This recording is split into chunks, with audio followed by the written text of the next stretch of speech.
একটি আসুসের একটি 81 motherboard servicing করব। তো মাদারবোর্ডের সমস্যা হচ্ছে যে মাদারবোর্ড কোনো ধরনের ডিসপ্লে দিচ্ছে না, অর্থাৎ ভিজি থেকে কোনো ধরনের ডিসপ্লে দিচ্ছে না এবং চলতে আছে, কোনো ধরনের বন্ধ হচ্ছে না, কোনো ধরনের সমস্যা হচ্ছে না। তো আসলে এটা সমস্যা কোথা থেকে হয়? আসলে এই সমস্যাটা হয়েছে আমাদের আজকের যে মাদারবোর্ডটার সমস্যাটা হয়েছে আইওআইসি থেকে। এখন যদি আপনারা প্রশ্ন করেন যে আইওআইসি থেকে কিভাবে প্রশ্ন হলো, সমস্যা হলো, তখন আপনাদেরকে ডায়াগ্রাম দেখে বুঝে বলতে হবে। তো এই ধরনের যখন আপনারা নিজেরাই বলবেন যে এই আইওআইসি থেকে সমস্যাটা হয়েছে, তো এই রকমের যারা কাজগুলো শিখতে যাচ্ছেন অবশ্যই আমাদের ল্যাব থেকে আপনারা কাজগুলো শিখতে পারবেন। তো এখন আমাকে মূলত হচ্ছে যে এই আইসিটি আমাকে চেঞ্জ করতে হবে। তো দেখতে পাচ্ছেন অনেক সময় নো পাওয়ারের ক্ষেত্রেও কিন্তু আপনারা আইওআইসিটি চেঞ্জ করেন। আবার হচ্ছে যে আমরা অনেক সময় নো ডিসপ্লের কারণেও কিন্তু চেঞ্জ করতে হয়। আবার অনেক সময় রিস্টার্ট প্রবলেমের কারণেই কিন্তু চেঞ্জ করতে হয়। বিভিন্ন সময় বিভিন্ন সমস্যা হয়, তার কারণে চেঞ্জ করতে হয়। তো যারা যেখান থেকে ভিডিওগুলো দেখেন অবশ্যই ভিডিওগুলো শেয়ার করবেন। এখন আমাকে এই আইসিটি চেঞ্জ করতে হবে। তো আমি এক্সট্রাভাবে আইসিটি রাখছি এবং কিছুক্ষণের মধ্যে এখন চেঞ্জ করব। মাদারবোর্ডটা আমি এখান থেকে এখন চেঞ্জ করার যখন এখনও কিন্তু চালু রয়েছে মাদারবোর্ডের আইসিটি চেঞ্জ করব। তো যারা আপনারা আমাদের ভিডিওগুলো দেখেন অবশ্যই ভিডিওগুলো শেয়ার করে দেবেন। বাংলাদেশের যে কোনো প্রান্ত থেকে আপনারা চাইলে যে কোনো মাদারবোর্ড পাঠিয়ে দিতে পারেন। তো মাদারবোর্ডে প্রসেসর পাচ্ছিল না, প্রসেসর হিট হচ্ছিল না, তার কারণে কিন্তু এই ধরনের প্রবলেমটা হচ্ছে। তো আমরা বিভিন্ন কারণবশত আমরা যে আইসিটা চেঞ্জ করে থাকি এবং আপনারা হয়তো দেখবেন যে আমরা বিভিন্ন কারণের জন্য আমরা কিন্তু এই ধরনের কাজগুলো করে থাকি। শুধু আপনাদের বলা যাবে না যে নো পাওয়ারের জন্য আপনার আইওআইসিটা চেঞ্জ করতে হবে। এটা আসলে বলা যায় না যে কোন সমস্যার কারণে, না দেখে বোর্ড একটা বলা যায় না। তো আমরা তো মাদারবোর্ডের সিগন্যাল দেখে কাজগুলো করি। তো আসলে সেজন্য আমরা বলতে পারি না যে আসলে আপনারা অনেকে আমাদের কাছে টিপস নিতে চান, অনেকে আমাকে ফোন করে বলেন যে কী ধরনের সমস্যা। এখন আমাকে এই আইসিটি চেঞ্জ করতে হবে। তো চেঞ্জ করার জন্য আমি আইসিটিকে পেস্ট দেব ভালোভাবে, অবশ্যই পেস্ট সুন্দর করে দেব।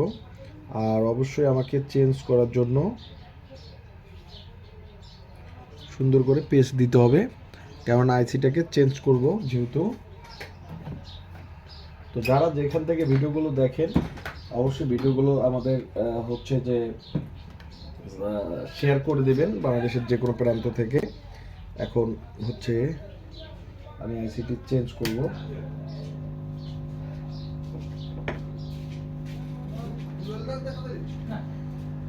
এই যে আইসিটি, এটা থেকে কিন্তু সমস্যাটা আসতেছে। তো আইওআইসিটি চেঞ্জ করব। আমরা সকল মাদারবোর্ডের আইসিগুলো চেঞ্জ করে থাকি। শুধু আপনারা অনেকে হয়তো প্রশ্ন করেন যে শুধু আইওআইসি চেঞ্জ করেন কেন? আসলে আমরা আইসি লেভেলের কাজগুলো করে থাকি, বেশিরভাগ আইসির সমস্যা হয়ে থাকে। আর আপনারা যারা দোকানে নিয়ে যান হয়তো আইসি চেঞ্জ করে না, ইলেকট্রিক্যাল কম্পোনেন্টের প্রবলেম থাকে, সেগুলো কাজ করে। আর যখন যে আইসির প্রবলেম তখন তারা কি বলে যে ভাই কাজটা হবে না। তো এইরকমে অনেকে যখন আইসির সমস্যা থাকে তখন করতে পারে না, তখন কিন্তু আমাদেরকে রেফার করে পাঠিয়ে দিয়ে দেয়।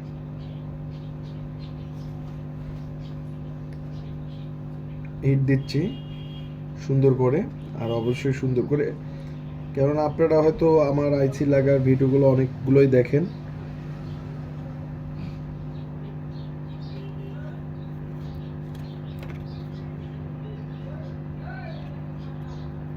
আমি এটা কাছে নিচ্ছি।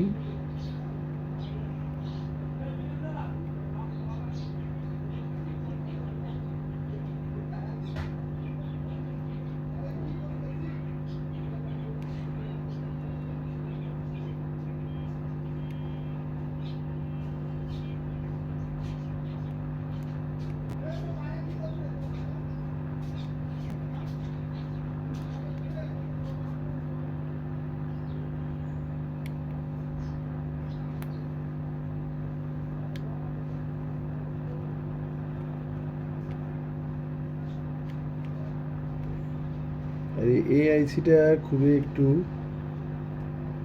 ইয়াতে লাগাইছে, তো একটু তুলতে।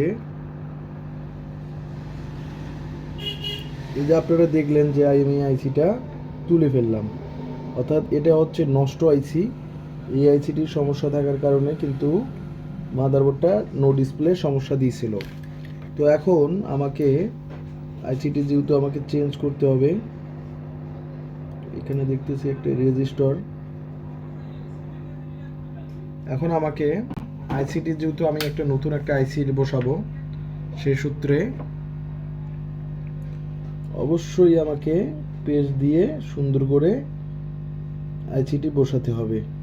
তো যারা যেখান থেকে ভিডিওগুলো দেখেন অবশ্যই ভিডিওগুলো শেয়ার করে দিবেন। আমরা একদম আইসি লেভেলের কাজগুলো করে থাকি এবং আমাদের এখান থেকে সবচেয়ে বেশি চিপসের কাজ, আইসির কাজ করানো হয়।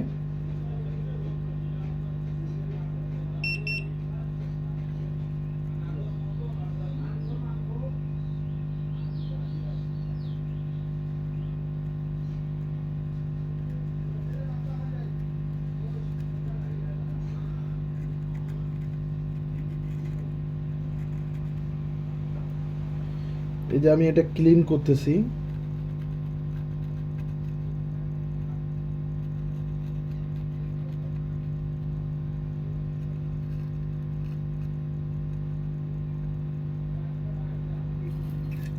আসলে মাদারবোর্ডটা একদম ক্লিন করে নিচ্ছি।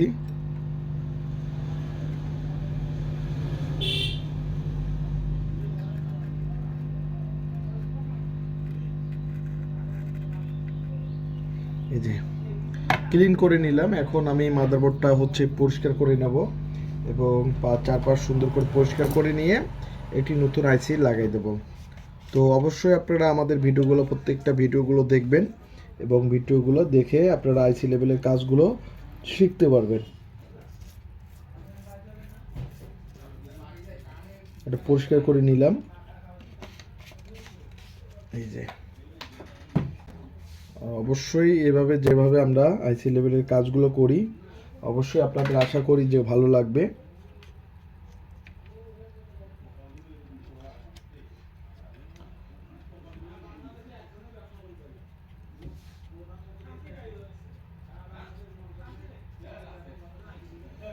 এখন আমাকে আইসি লাগাইতে হবে।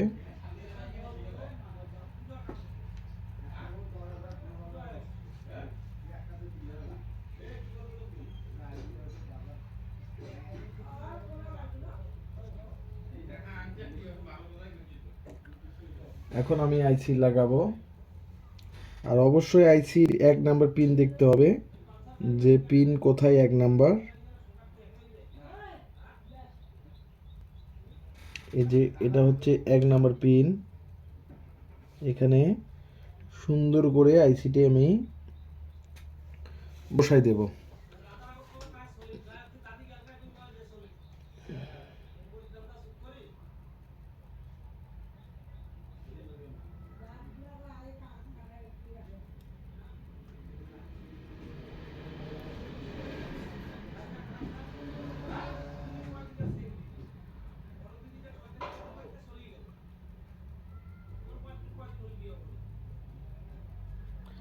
এই যে আইসিটি আমি এভাবে সুন্দর করে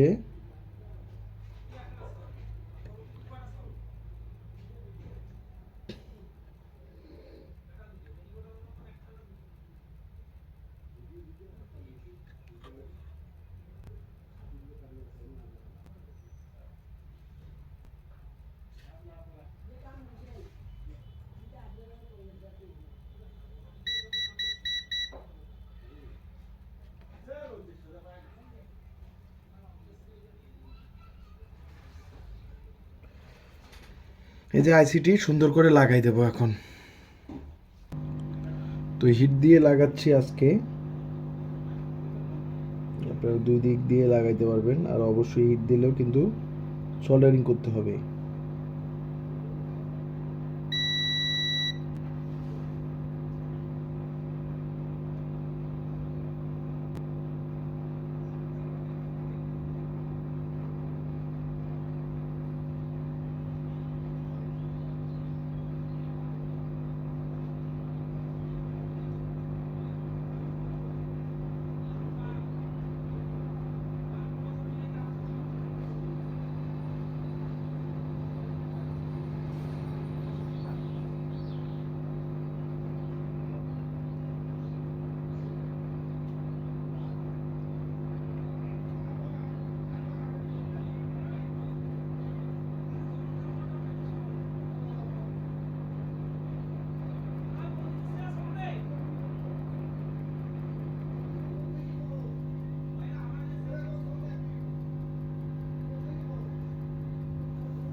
এলসিডি আর একটু তুলে নিচ্ছি, কারণ একটা লেয়ারের সমস্যা দেখতেছি।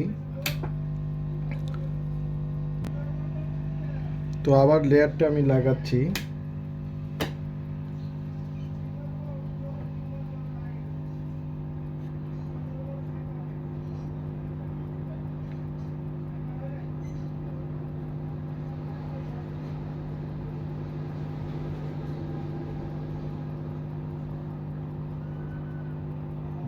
এবার লাগানো শেষ, এরপরে সোল্ডারিং করব।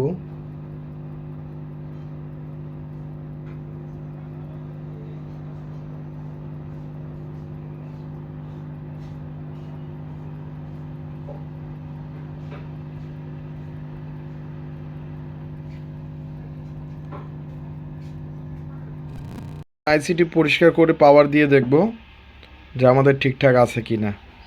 এই যে আইসিটি পরিষ্কার করব, মাদারবোর্ডটি ক্লিন করে আইসিটি লাগিয়ে সব কিছু লাগাইলাম। এখন আমি ডিসপ্লে চেক দেব যে আমাদের মাদারবোর্ডটি কীরকম ডিসপ্লে দিয়ে দেয়। তো এই যে এখন দেখেন আমি ডিবেগার্ড কার্ডটি লাগাচ্ছি। কোডিং দিবেন আসুসের, যেহেতু মাদারবোর্ড আসুসের অন্য সাইড দিয়ে কোডিং দেয়, আপনি দেখবেন যে ব্লিঙ্ক করবে। এই যে দেখাচ্ছি পাওয়ারটা,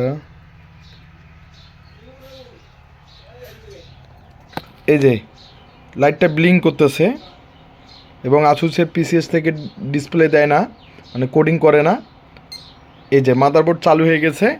তো দেখতে পারলেন যে একটা আইসি পরিবর্তন করে আমরা একটা নো ডিসপ্লে মাদারবোর্ড ওকে করলাম। তো যারা আপনারা ডেস্কটপ ল্যাপটপ মাদারবোর্ড সার্ভিস করতে চান, অবশ্যই আপনারা আমাদের ইনবক্সে যোগাযোগ করবেন এবং হোয়াটসঅ্যাপে যোগাযোগ করবেন। আমরা একদম আইসি লেভেলের কাজগুলো করি। এই যে মাদারবোর্ডটা চেক দিচ্ছি এবং মাদারবোর্ডের মডেলটা আপনারা একটু দেখেন, এই যে 81M-P। তো এই যে মাদারবোর্ডটা, এই যে মডেলটা আপনাদেরকে দেখাচ্ছি ডিসপ্লে, এই যে মডেলটা AZ81MP। তো এই যে পুরো মাদারবোর্ডটা এখন ওকে, মাদারবোর্ডটা ডিসপ্লে দিয়ে দিছে। এখন আমি এসএসডি লাগিয়ে চেক দেওয়াবো, মানে উইন্ডোজ বা সব কিছু কাজ করতে গেছে নাকি না। তো আপনারা যারা ডেস্কটপ ল্যাপটপ মাদারবোর্ড সার্ভিস করতে যাচ্ছেন, অবশ্যই আপনারা আমাদের ল্যাব থেকে মাদারবোর্ডগুলো পাঠিয়ে দিতে পারবেন। ধন্যবাদ সবাইকে।